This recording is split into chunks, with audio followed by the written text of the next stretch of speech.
My name is Charlotte, and today I'll be presenting a TED Talk about perception.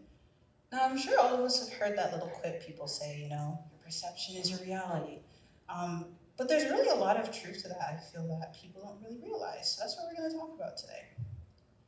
So, like my talk last year, if you were here for that, this talk is also inspired by a book called 101 Essays That Will Change the Way You Think by Brianna Weiss. And what I found very interesting about this book was that it really put a lot of the control in the hands of the reader. It was very self-deterministic, and it gave people the power to decide who they are and how they see the world.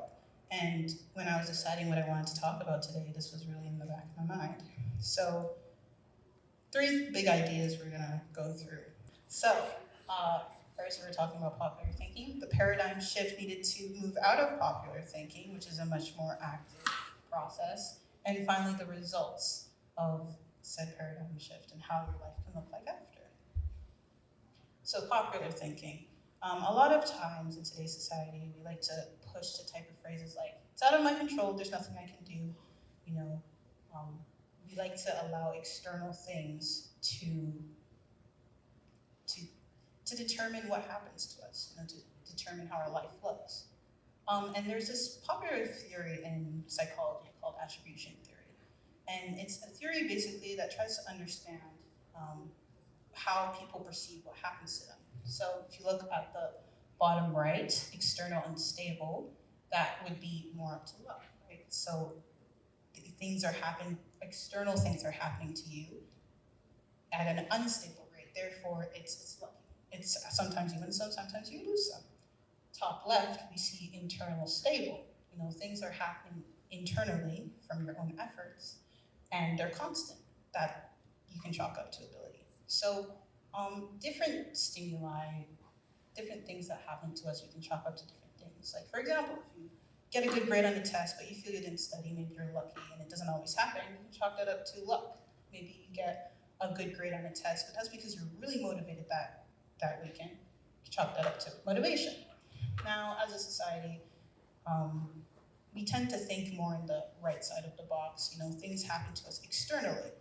It's not always from our own efforts, it's from the efforts of someone else, whether that be a higher power, people who have more influence than us, so on and so forth.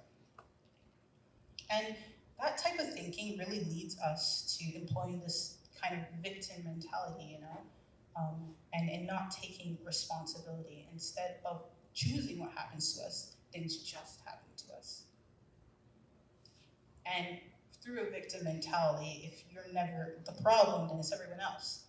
We like to point the finger at other people. We like to poke fun or poke at the little problems at others. So, for example, if any of you drive or have been in the car with someone and someone cuts you off, right?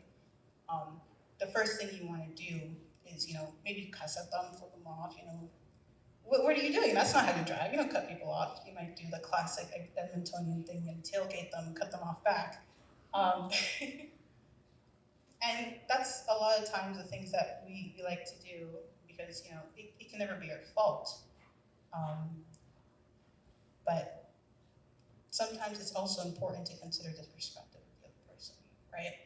Because really, when we're pointing the finger at other people, we're just pointing back at ourselves. Quote from the book I mentioned earlier, the monster everyone is running from is themselves. If you ever think of someone you've criticized or someone you didn't like, if you think about the person you don't like, maybe they're really loud, maybe they're really boisterous, maybe they're really out there, right? And you look at them and you say, oh my gosh, that is too much for me. I could never be like that. People like to say that, but if you really stop and take a minute of why don't you like that person? What really is wrong with them? You start to realize the problem isn't with them. Maybe the problem is with you. Maybe you want to be like that. Maybe you want to be loud. Maybe you want to be out there and outgoing, but you can't be. And if you can't be, then no one can be. And that's how we criticize. Or maybe you are like that. Maybe within you are an extroverted, very out there person, but something has happened to you or something has made you feel like you can't be like that. And if you can't be like that, no one can be like that. So we criticize. So it's very important that as we're moving through life that we realize a lot of the things that we don't like, a lot of the things that we experience have a lot to do with ourselves. So how do we move from this? We can't always live life poking at other people. Well, here comes the paradigm shift. I am in control. And this is about taking control of your own actions and of the way you see things.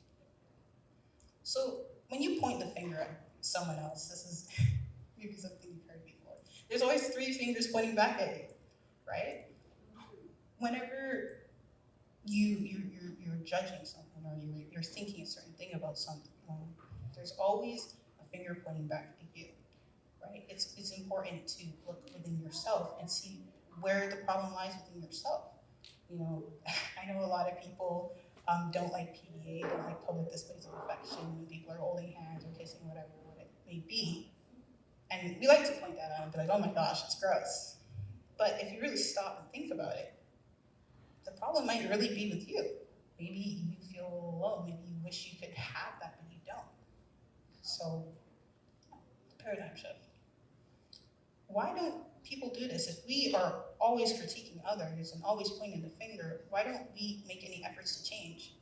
Well, it's so much easier for the problem in your life to be everyone else, because you don't have to do a single thing. You can just complain and get mad at other people and move on. When the problem is with you, then all of a sudden, you have to do the hard work. You have to do the heavy lifting. You have to look within yourself and think, hey, what can I change about myself? How do I move past this? What is really wrong that makes me point fingers at other people?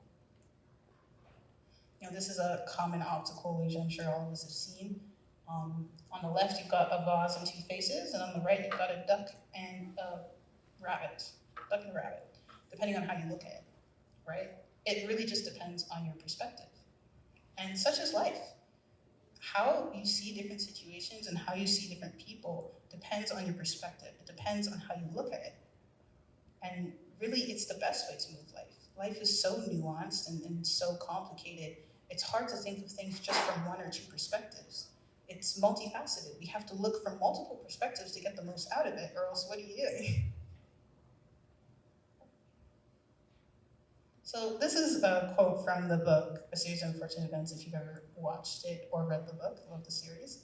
And it says, people aren't either wicked or noble. They're like chef salads, good things and bad things chopped and mixed together in a bitter grit of confusion and conflict. And I really love this quote because I think it really sums up life. I think a lot of people like putting things into neat little boxes of good and bad and fun and ugly and this and that.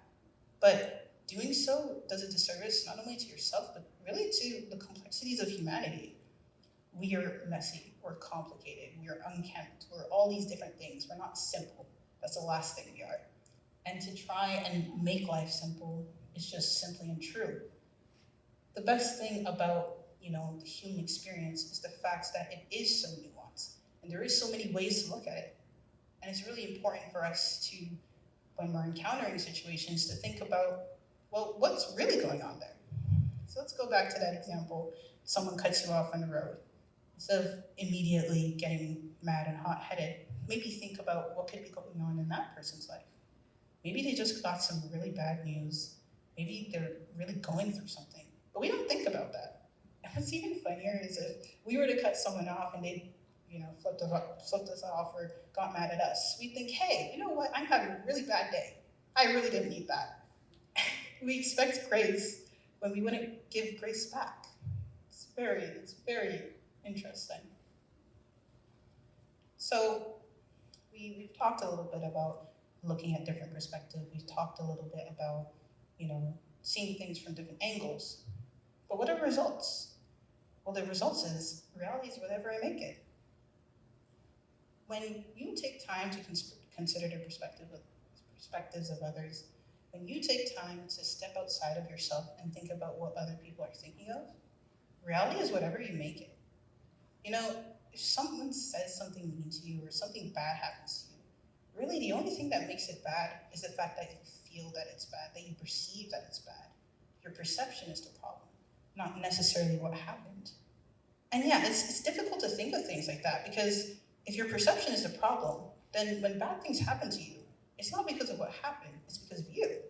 All of a sudden, you're the problem. All of a sudden you have to take responsibility of things that maybe you feel that you shouldn't have to take responsibility of.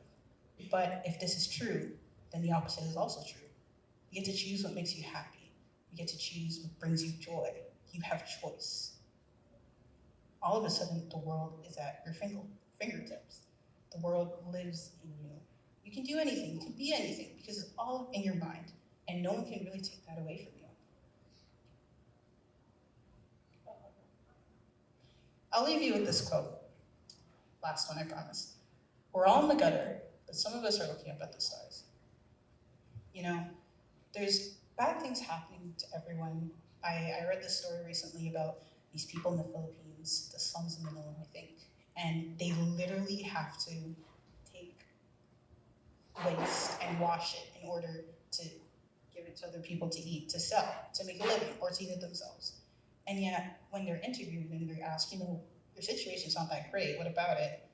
They say like, yeah, it's not that great, but like, it is what it is. I'm here and I'm okay. How is it that something that is objectively pretty terrible and a pretty tough way to live, people can find satisfaction in that? Well, because it's all about perspective. In all of our lives, we're all in some type of gutter. We're all in some type of bad situation. And we don't all have total control. Most of us live under some type of parent or guardian.